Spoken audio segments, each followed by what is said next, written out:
Perencanaan audit SMK 3.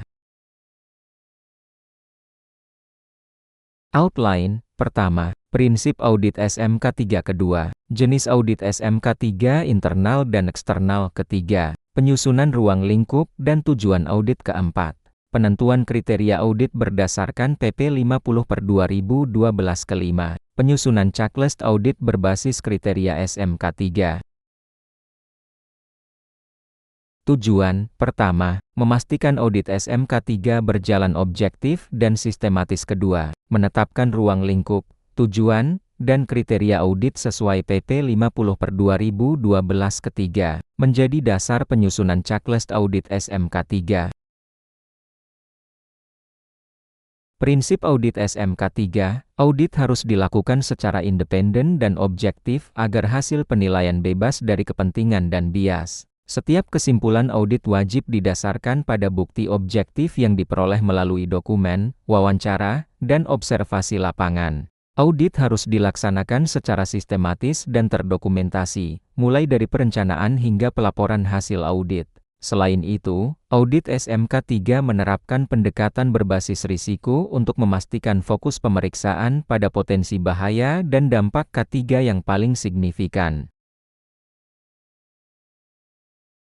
Jenis audit dalam SMK 3, dalam sistem SMK 3 dikenal dua jenis audit utama, yaitu audit internal dan audit eksternal. Kedua jenis audit ini memiliki fungsi yang berbeda namun saling melengkapi. Pemahaman jenis audit menjadi dasar dalam menyusun perencanaan audit yang tepat.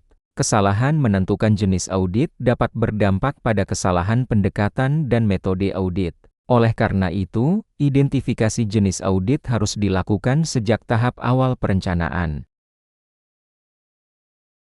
Audit internal SMK 3. Audit internal SMK 3 adalah audit yang dilakukan oleh organisasi sendiri melalui auditor internal atau tim yang ditunjuk manajemen. Audit ini bertujuan mengevaluasi penerapan SMK 3 secara berkala. Audit internal bersifat pembinaan dan perbaikan, bukan penilaian kepatuhan formal. Audit ini dapat dilakukan lebih fleksibel sesuai kebutuhan perusahaan. Frekuensi audit internal biasanya ditetapkan dalam program SMK 3 tahunan.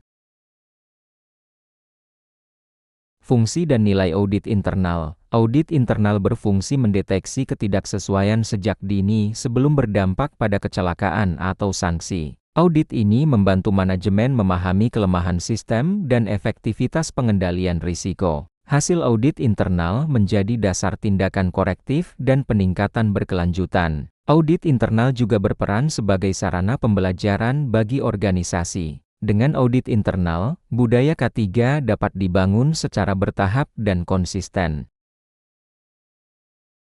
Audit eksternal SMK 3. Audit eksternal SMK 3 adalah audit resmi yang dilakukan oleh lembaga audit independen yang ditunjuk pemerintah. Audit ini menilai tingkat pemenuhan SMK 3 berdasarkan PP nomor 50 tahun ke-2012.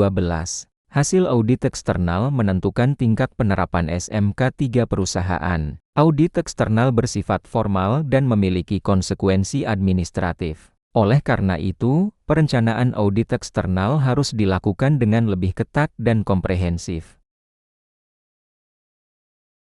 Perbedaan audit internal dan eksternal. Audit internal berorientasi pada perbaikan sistem, sedangkan audit eksternal berorientasi pada penilaian kepatuhan regulasi. Perbedaan lainnya terletak pada auditor, formalitas proses, serta konsekuensi hasil audit. Oleh karena itu, perencanaan audit harus menyesuaikan jenis audit yang akan dilakukan. Pendekatan audit internal lebih fleksibel dibanding audit eksternal, namun keduanya sama-sama membutuhkan perencanaan yang sistematis. Pengertian ruang lingkup audit. Ruang lingkup audit adalah batasan pemeriksaan yang meliputi unit kerja, aktivitas, proses, dan elemen SMK 3 yang diaudit. Ruang lingkup menentukan area mana yang menjadi fokus dan mana yang tidak diperiksa. Penetapan ruang lingkup mencegah audit menjadi terlalu luas atau tidak terarah. Ruang lingkup juga membantu auditor mengatur kedalaman pemeriksaan. Tanpa ruang lingkup yang jelas, audit berpotensi tidak efektif.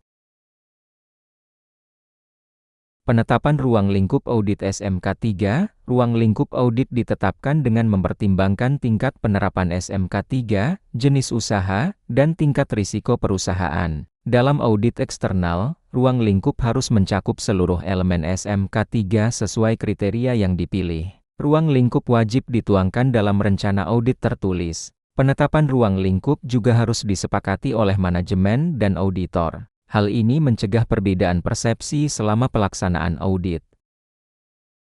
Pengertian tujuan audit SMK 3. Tujuan audit adalah hasil yang ingin dicapai dari pelaksanaan audit. Tujuan ini menjadi pedoman auditor dalam menentukan metode, teknik pengumpulan bukti, dan kedalaman pemeriksaan. Tujuan audit harus jelas, terukur, dan relevan dengan kebutuhan organisasi. Tujuan yang tidak jelas akan melemahkan hasil audit. Oleh karena itu, tujuan audit harus dirumuskan sejak tahap perencanaan. Tujuan audit SMK 3 secara umum. Tujuan audit SMK 3 meliputi penilaian kesesuaian penerapan SMK 3 dengan PP 50/2012, identifikasi ketidaksesuaian, serta penilaian efektivitas pengendalian risiko K3. Selain itu, audit bertujuan mendorong perbaikan dan peningkatan kinerja K3 secara berkelanjutan. Tujuan audit juga menjadi dasar penyusunan rekomendasi perbaikan. Dengan tujuan yang jelas, audit memberikan nilai tambah bagi perusahaan. Pengertian kriteria audit. Kriteria audit adalah standar pembanding yang digunakan auditor dalam menilai kesesuaian. Dalam audit SMK 3, kriteria utama adalah PP nomor 50 tahun ke-2012. Kriteria menjadi dasar objektivitas dalam menentukan kesesuaian atau ketidaksesuaian. Tanpa kriteria yang jelas, audit menjadi subjektif. Oleh karena itu, auditor wajib memahami kriteria secara menyeluruh. Elemen kriteria SMK 3. Kriteria SMK 3 tersusun dalam 5 elemen utama yang mencerminkan siklus manajemen K3. Setiap elemen saling terkait dan tidak dapat dipisahkan. Auditor harus memahami hubungan antar elemen agar penilaian tidak parsial. Kelemahan pada satu elemen dapat memengaruhi elemen lainnya. Pemahaman elemen membantu auditor melihat sistem secara menyeluruh. Tingkatan kriteria audit SMK 3, PP 50/2012 menetapkan 3 tingkat penerapan SMK 3, 64, 122, dan 166 kriteria. Setiap tingkat menunjukkan tingkat kematangan sistem manajemen K3. Perencanaan audit harus memastikan seluruh kriteria yang dipilih tercakup dalam pemeriksaan. Semakin tinggi tingkat audit, semakin kompleks perencanaannya. Oleh karena itu, kesiapan organisasi harus diperhitungkan. Pengertian dan fungsi checklist. Checklist audit adalah alat bantu yang berisi pertanyaan audit berdasarkan kriteria SMK 3. Checklist memastikan audit dilakukan secara sistematis dan konsisten. Tanpa checklist, audit berpotensi melewatkan kriteria penting. Checklist juga membantu auditor pemula tetap fokus. Selain itu, checklist memudahkan pengendalian mutu audit.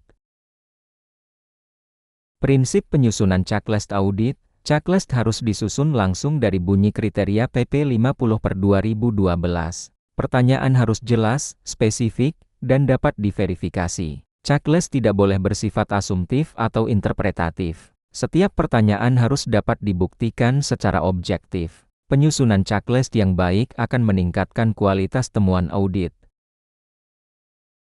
Komponen checklist audit SMK 3. Checklist audit umumnya memuat nomor kriteria, pertanyaan audit, bukti objektif yang diharapkan, serta kolom penilaian. Struktur ini membantu auditor mencatat hasil pemeriksaan secara sistematis. Checklist juga mempermudah penyusunan laporan audit. Selain itu, checklist menjadi arsip penting dalam rekaman audit. Dokumen ini dapat digunakan untuk audit berikutnya.